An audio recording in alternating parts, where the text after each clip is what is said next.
In the slow, humid embrace of a small town in central Georgia, where the summer air hung heavy with the scent of pine and distant rain, and the evenings carried the faint chorus of crickets and tree frogs, there was a little street called Willow Lane. The houses there were modest, some brick, some weathered wood, with porches that sagged just a little under the weight of time and memory. It was the kind of place where folks still waved from passing cars, where Sunday mornings meant the sound of church bells drifting across the fields, and where dreams, for many, stayed quietly tucked away like old photographs in a drawer. This is where Laila Harper grew up. Laila was 17 years old, tall for her age, with skin like polished mahogany and eyes that seemed to hold secrets older than her years. She carried herself with a quiet grace, the kind that came not from confidence alone, but from knowing what it meant to walk through a world that didn't always look back kindly. From the time she was a little girl, barely tall enough to reach the piano keys in the church basement, Laila had a voice. Not just any voice, a voice that could stop a room cold, that could make grown men wipe their eyes and old women shout amen, without meaning to. In the Mount Zion Baptist Church every Sunday, when the choir stood in their royal blue robes, swaying gently to the rhythm of Take My Hand, Precious Lord, Laila's soprano would rise above the rest like a bird breaking free. The elders would lean forward in their pews, nodding slowly. Sister May, who had sung in the choir for 50 years, would whisper to whoever sat beside her, "That child got an anointing. The Lord touched her throat himself." But gifts like Laila's didn't always find open doors in a town like theirs. Jefferson High School, where Laila was a senior, had once boasted a proud music program. Back in the 70s and 80s, the Jefferson High Choir had traveled to state competitions, brought home trophies, even sent a few students to HBCUs on music scholarships. But time and budget cuts had worn it down. Now the choir room at the end of the arts wing gathered dust, the piano was out of tune, and the director, Mr. Raymond Ellis, a gentle, graying black man who had taught music there for 30 years, fought every year just to keep the lights on. Still, Mr. Ellis saw something special in Laila from the moment she joined choir in 9th grade. "You got range, girl," he told her after her first solo. "And you got feeling. That's rarer than range." Laila dreamed far beyond Jefferson High. She dreamed of Broadway, the glittering stages of New York, the roar of applause, the chance to stand under bright lights and sing stories that made people feel seen. She watched bootleg videos of Dreamgirls and The Wiz on her phone late at night, mouthing every word, imagining herself in those roles. Jennifer Holiday's and "I'm Telling You I'm Not Going." That was the song that wrecked her every time. It felt like it had been written for every black woman who had ever been told to quiet down, to shrink, to wait her turn. At home, in the small 2-bedroom apartment she shared with her mother, Laila practiced every evening. The walls were thin, the neighbors sometimes complained, but Laila sang anyway. She sang while doing homework at the kitchen table. She sang while washing dishes. She sang softly to herself as she fell asleep. Their living room held an old, upright keyboard they bought secondhand at a yard sale, missing a few ivory keys, but it worked. Laila would sit there for hours, teaching herself chords from YouTube tutorials, building arrangements in her head. Her mother, Evelyn Harper, listened from wherever she was in the apartment, usually the kitchen, preparing dinner after a long day, or folding laundry on the couch. Evelyn was 45, strong in build but worn around the edges, with hands roughened by years of work and eyes that carried both kindness and quiet sorrow. She had raised Laila alone since Laila's father, Marcus, died in an accident at the paper mill when Laila was 7. A faulty machine, a moment's inattention, no one's fault and everyone's fault. The settlement money ran out fast, and Evelyn had been working ever since to keep them afloat.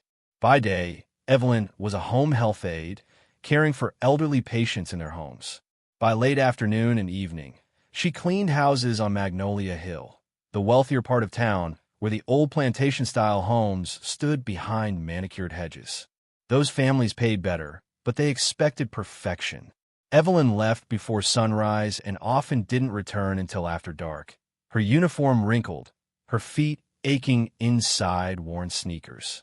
She scrubbed bathrooms, polished silver, dusted shelves filled with books she would never have time to read. The families rarely spoke to her beyond instructions left on the counter. She was invisible to them, and that invisibility paid the rent. But when she came home and heard Laila singing, Evelyn stopped whatever she was doing. She would stand in the doorway, arms crossed, just listening. Sometimes tears would come to her eyes without warning, because Evelyn knew that voice. She had once had a voice herself. Long ago, before marriage, before motherhood, before grief, Evelyn had sung too. In her late teens and early 20s, she performed at local talent shows, at church events, even won a regional competition in Atlanta. People said she could have gone further, maybe to Nashville, maybe even farther. But life had other plans.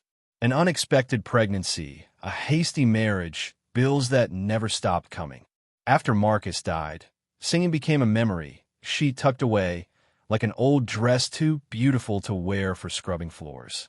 Now all of that buried talent lived again in Laila.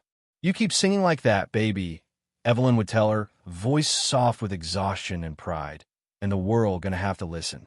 They won't have no choice." Laila believed her. She had to believe her, because soon a real chance was coming. The Regional Youth Talent Showcase in Atlanta. Winners received scholarships, mentorship, and sometimes even interest from New York agents. Mr. Ellis entered Laila himself. "This is your moment," he said. "Don't hold nothing back." So Laila prepared. She chose "And I Am Telling You" as her song. Bold, defiant, full of fire and pleading. She practiced until her throat was raw, recording herself on her phone, listening back for every imperfection. Evelyn worked extra shifts to pay for a new dress. Simple but elegant, bought from a consignment shop and altered by hand late night. As the audition date approached, hope filled their little apartment like sunlight through cracked blinds. But in a town built on old lines of race, class, and who got to be heard, hope was fragile. And silence, the kind that could swallow a voice whole, was never far away. The days leading up to the Regional Youth Talent Showcase in Atlanta felt like a slow-building storm, full of promise in the air, but with dark clouds gathering just out of sight. For Laila Harper, every waking hour was filled with preparation. She would wake before dawn, the apartment still wrapped in quiet darkness, and sit at the old keyboard in the living room. Her fingers would trace the worn keys softly at first, then with growing intensity as she ran through scales, vocal warm-ups, and the intricate phrasing of her chosen song.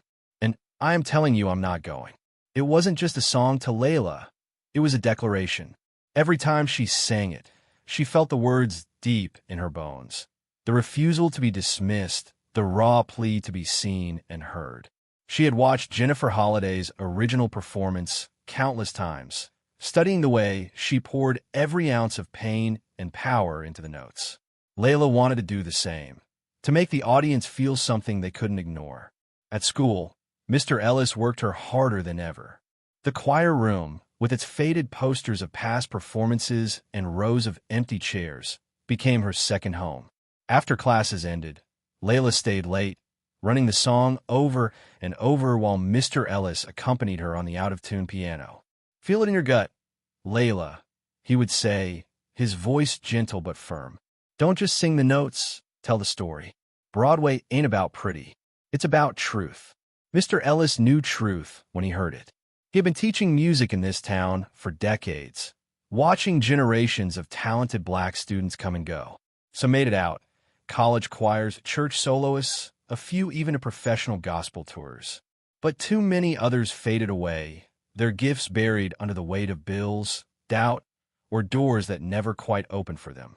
He saw in Laila the kind of rare talent that came once in a generation, and he was determined not to let it slip away quietly. Meanwhile, Evelyn Harper's life became an endless cycle of labor.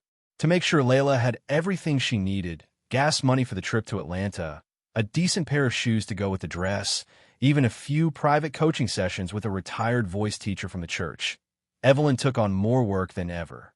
She added 2 new houses on Magnolia Hill to her cleaning route, including the home of Mrs. Elaine Harrington, the wife of a prominent local businessman. Mrs. Harrington's house was one of the grandest, White columns, sprawling lawns, rooms filled with antiques, and family portraits that stared down from the walls. Evelyn arrived there every Tuesday and Friday, letting herself in with the key hidden under the flower pot as instructed. She moved through the rooms like a shadow, dusting, vacuuming, scrubbing bathrooms until they gleamed.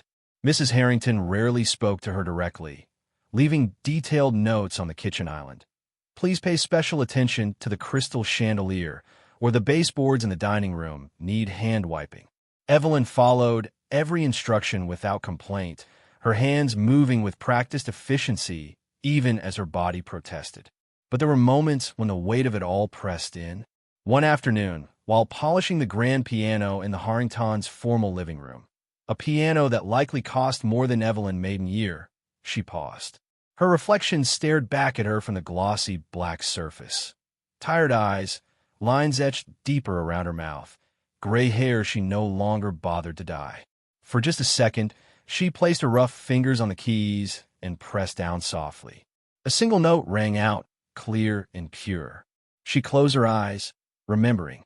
Long ago, Evelyn had sat at a piano just like this one. She had been 20 years old, full of fire and dreams, singing in smoky clubs on the edge of Atlanta. She had won a regional talent contest herself, back in the day, stood on a stage under bright lights, and felt the audience lean in with every note. People had told her she could go further. "You got that Aretha thing, girl," one club owner had said. Real soul. But then life happened. Love, marriage, a baby on the way. Marcus had supported her dreams, but money was tight, and singing didn't pay the bills. After Laila was born, the stage felt farther and farther away. And after Marcus died, it disappeared altogether. Now all of that buried fire lived in her daughter. Evelyn pulled her hand back from the keys as if burned. She couldn't afford to linger in memories. There were floors to mop, laundry to fold, a daughter to lift up. At home in the evenings, mother and daughter shared quiet moments that felt sacred. Evelyn would come through the door, kick off her shoes, and collapse into the armchair while Laila warmed up leftovers. Then Laila would sing for her, just for her. No audience, no judges, just the two of them in the soft glow of the kitchen light. Evelyn would close her eyes and let the music wash over her, feeling pride and pain in equal measure. "You sounding stronger every day," she told Laila one night, voice thick with exhaustion. "They're going to hear you this time. They got to." Laila smiled, but doubt had started to creep in. At school, she overheard whispers from the drama club kids, the ones with private lessons and parents who could afford trips to New York for auditions. "She's good, but she's so churchy," one girl said. "Broadway wants polish, not gospel belts." Another laughed. "The judges this year are from those upscale theaters in Buckhead. They like a certain look." Laila pretended not to hear, but the words stung. She looked in the mirror sometimes and wondered if they were right. If her fullness, her power, her unapologetic blackness was too much for the stages she dreamed of. The night before the regional competition, Evelyn stayed up late altering the dress. It was a deep red thrift store find, simple but striking. She sat at the sewing machine under a single lamp, her back hunched, stitching sequins along the neckline by hand to catch the light. Laila found her there at midnight, head nodding over the fabric. "Mama, go to bed," Laila whispered, gently touching her shoulder. Evelyn startled awake, blinking. "Almost done, baby. Just want you to shine." Laila knelt beside her. "You already make me shine. Every day." They hugged then, holding on a little longer than usual. Outside, a summer storm rumbled in the distance, thunder rolling like a warning. The next morning, they drove to Atlanta in Evelyn's old sedan, the air conditioning barely working. Laila wore the red dress, her hair pulled back elegantly. Evelyn had taken the day off, lost wages she couldn't afford, but she wouldn't miss this for anything. The auditorium was grander than anything Laila had ever seen. High ceilings, velvet curtains, rows of seats filled with families in their Sunday best. The other competitors were polished, some with professional headshots, others accompanied by agents in sharp suits. Laila felt the difference like a chill. When her name was called, she walked onto the stage, the spotlight hot on her skin. The judges sat in the front row, 3 white faces, notebooks open, expressions neutral. She closed her eyes, thought of her mother in the audience, thought of every Sunday in church, every late-night practice. Then she began. The first notes were soft, vulnerable. Then the power built, layer by layer, until the chorus erupted. And I'm telling you, I'm not going. Her voice filled every corner of the theater, raw and commanding, pleading and defiant all at once. By the final belt, held long and true, tears streamed down her face. The audience rose, some immediately, others slowly joining. Applause thundered, but the judges' faces remained measured. When feedback came, it was polite but cool. Strong vocal ability, one said. Very passionate, perhaps a bit overwhelming for certain roles. Needs more versatility. Laila placed third. Bronze medal, small cash prize, no scholarship, no callback. In the car ride home, neither spoke for a long time. Rain poured down, blurring the windshield. Finally, Evelyn reached over and squeezed Laila's hand. I'm proud of you, baby. So proud. But Laila heard the crack in her mother's voice. And deep inside, something in her own voice began to dim. Back in town, the school board announced the final cuts. The choir program eliminated entirely. Mr. Ellis would retire at year's end. Arts were non-essential. Laila stopped practicing. The keyboard gathered dust. The apartment, once filled with music, fell into a heavy silence that no one knew how to break. The months that followed the regional competition settled over Laila Harper and her mother Evelyn like a thick, suffocating fog. What had once been a home filled with music, melodies drifting through the rooms at all hours, Laila's voice rising and falling like a living thing, now felt hollow and unnaturally quiet. The old keyboard in the living room sat untouched, its lid closed, gathering a thin layer of dust. Laila's sheet music remained stacked on the shelf, pages curling at the edges from the Georgia humidity. Even the radio stayed off most days, as if any song might remind them too sharply of what had been lost. Laila graduated from Jefferson High in late May, walking across the stage in her cap and gown to polite applause. She had earned good grades, enough for a small academic scholarship to the local community college, but music was no longer part of her plans. When Mr. Ellis retired at the end of the school year, the choir room was officially closed. The piano was moved to storage, the robes packed away. The final budget cuts had passed without much protest from the community.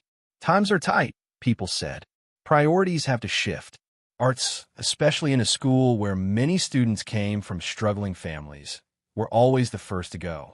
After graduation, Laila took a job waiting tables at Daisy's Diner on the main strip, a small, family-owned spot known for its fried catfish and sweet tea. She wore a simple uniform, smiled at customers, refilled coffee cups, and carried plates heavy with food she sometimes couldn't afford to buy for herself. The work was steady, the tips decent on weekends, but every shift felt like a quiet surrender. When customers asked about her plans, "You going to college, honey?" she answered vaguely. Thinking about it, she'd say, forcing brightness into her voice.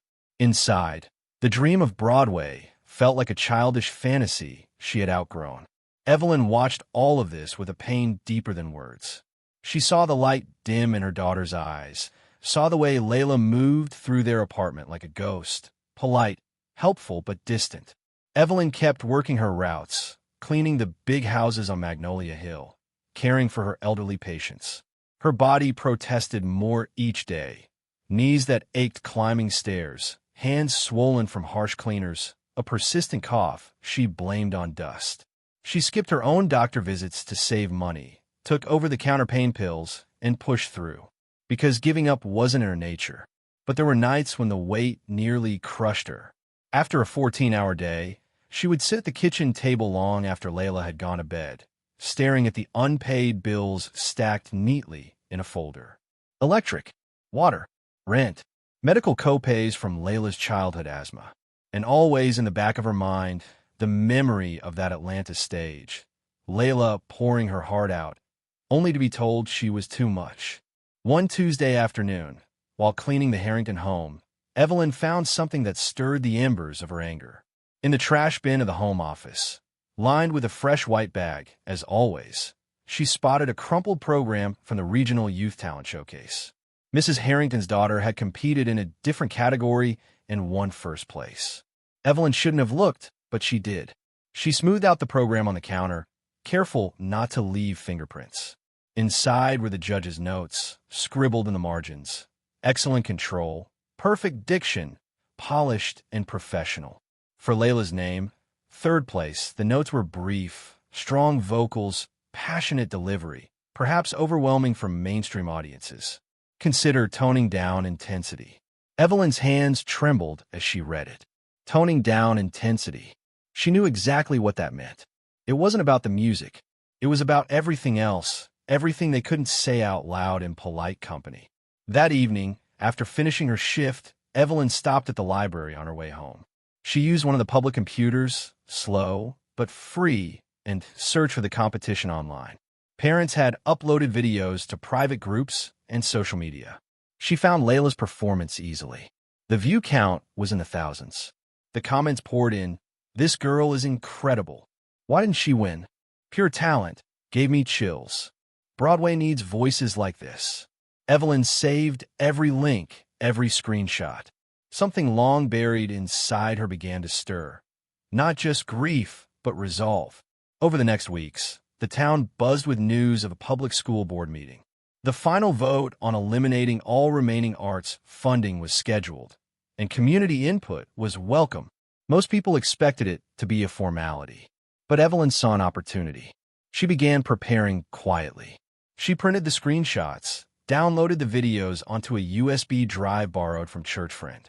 She gathered old photos of herself singing in her youth, faded Polaroid from talent shows, newspaper clippings yellowed with age. She even found a recording of her own voice from 25 years ago, digitized by a cousin.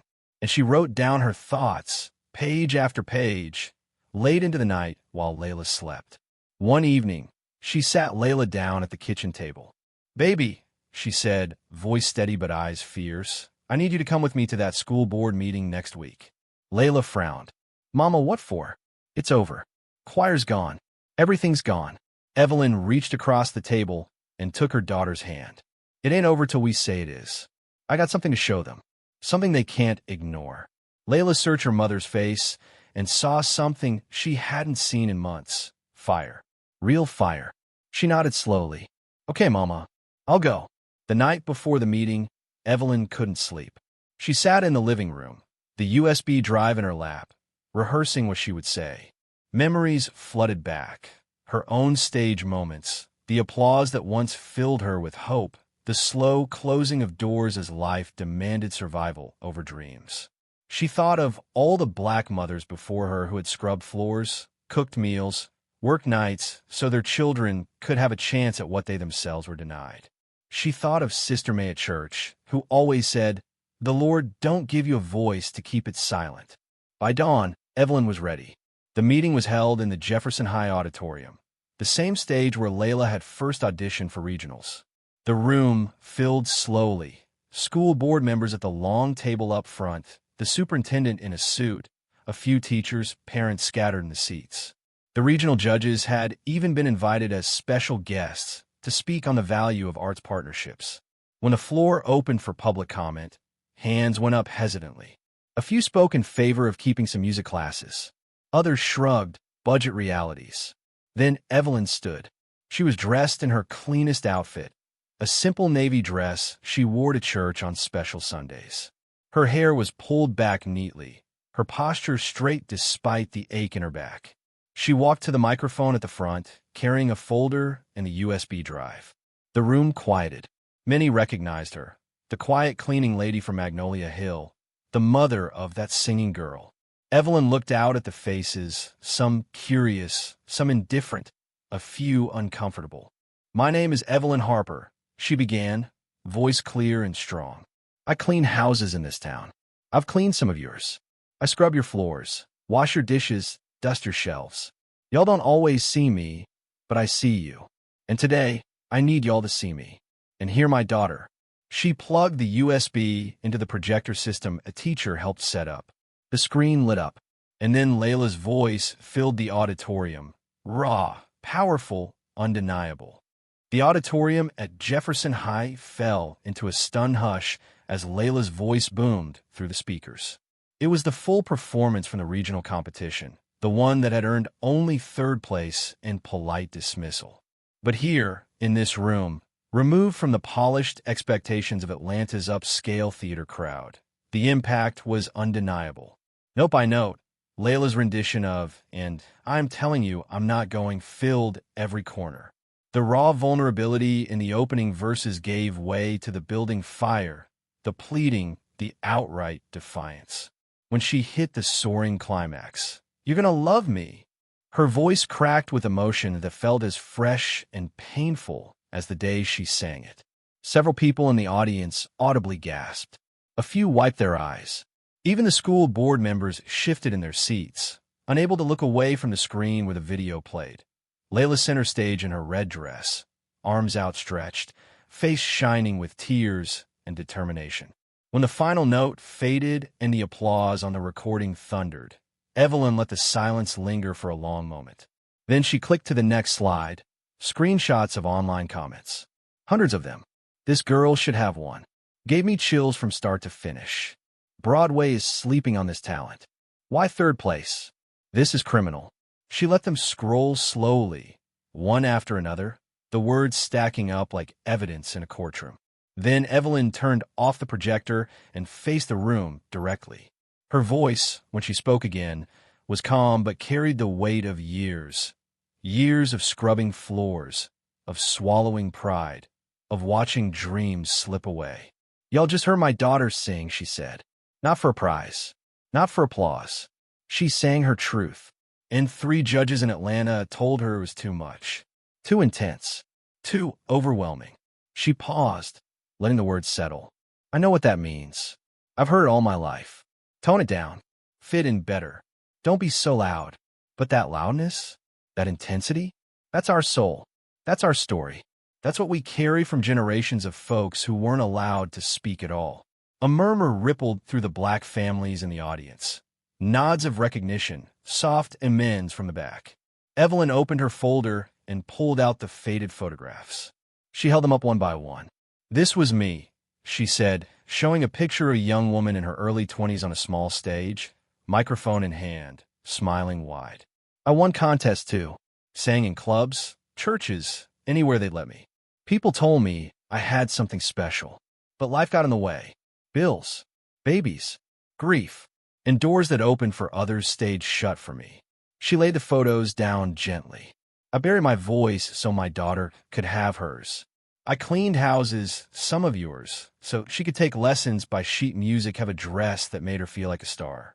I worked until my hands bled and my back screamed because I believe her gift was bigger than my pain." Her voice wavered for the first time, but she steadied it. "And then y'all let 3 people tell her she was too much. Too passionate. Too black." The room went deathly quiet. No one moved. The regional judges, seated in the front row as honored guests, stared at the floor. Evelyn turned to them directly. "You said she needed to tone it down. But what you really meant was she didn't fit your idea of what belongs on stage. And now this school, this town, is fixing to silence every child like her by cutting the one place they can raise their voice." She clicked the projector again. This time, the screen showed the proposed budget. Arts programs, $0. Mr. Ellis, the retired choir director, sitting in the audience, stood slowly and began clapping. One by one, others joined. First the black parents, then teachers, then students who had filtered in to watch. The applause grew until it filled the room. The school board chair cleared his throat nervously. "Mrs. Harper, we appreciate your passion, but the budget." Evelyn cut him off gently but firmly. "Passion is exactly what we're talking about.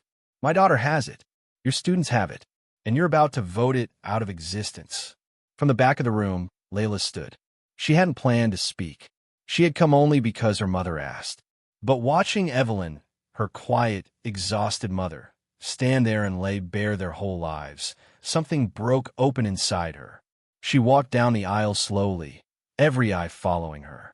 When she reached the front, She stood beside Evelyn and took the microphone. "I stopped singing after that competition," Laila said, her voice soft but clear. "I thought maybe they were right. Maybe I was too much. Maybe my voice didn't belong." She looked out at the audience, classmates, teachers, neighbors. "But standing here now, listening to my mama, I realized the problem was never my voice. It was the ears that refused to hear it." Tears ran down her face, but she didn't wipe them away. "I sang that song because it's how I feel every day, telling the world I'm not going anywhere. I'm not shrinking. I'm not quieting down. And neither should any other kid in this school." She turned to the judges. "You gave me third place, but the people online, they gave me their hearts. And that's worth more than any trophy." Then Laila did something no one expected. She looked at her mother, took a deep breath, and began to sing. Right there, a cappella, no music, no stage lights. The same song. And I'm telling you, her voice, stronger now, tempered by pain and anger and love, rose through the auditorium. People stood without thinking. Phones came out recording. Tears flowed openly. When she finished, the applause was deafening. The board members looked shell-shocked. The judges sat frozen. Evelyn wrapped her arms around Laila, both of them crying openly now. The superintendent stood. We need to revisit this vote. Clearly. But the moment belonged to mother and daughter, standing together on that stage, their voices finally, undeniably heard. In the days that followed Evelyn Harper's bold stand at the school board meeting, the small town of Central Georgia felt like it had been shaken awake from a long, complacent sleep. What started as a quiet plea in a half-filled auditorium exploded outward, carried on the wings of technology and shared outrage. Phones had captured every moment.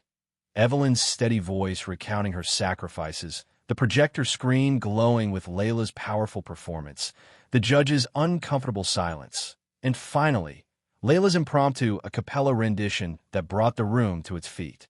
By morning, clips were shared across social media, first by students, then parents, then beyond the town limits. The video went viral almost overnight. Hashtags like hashtag hear her voice and hashtag unsilenced talent trended locally, then regionally, drawing thousands of views, shares, and comments. Strangers from Atlanta, New York, even as far as Los Angeles chimed in. "This girl is a star. Why was she overlooked?" That mother's speech gave me chills. Real talk about systemic barriers. Broadway scouts, where y'all at? News outlets picked it up, a local station first, then national blogs on music and social justice. Reporters called the Harper apartment, leaving messages Evelyn listened to with wide-eyed disbelief. The school board, facing mounting pressure, reconvened in an emergency session. The proposed arts cuts were tabled indefinitely.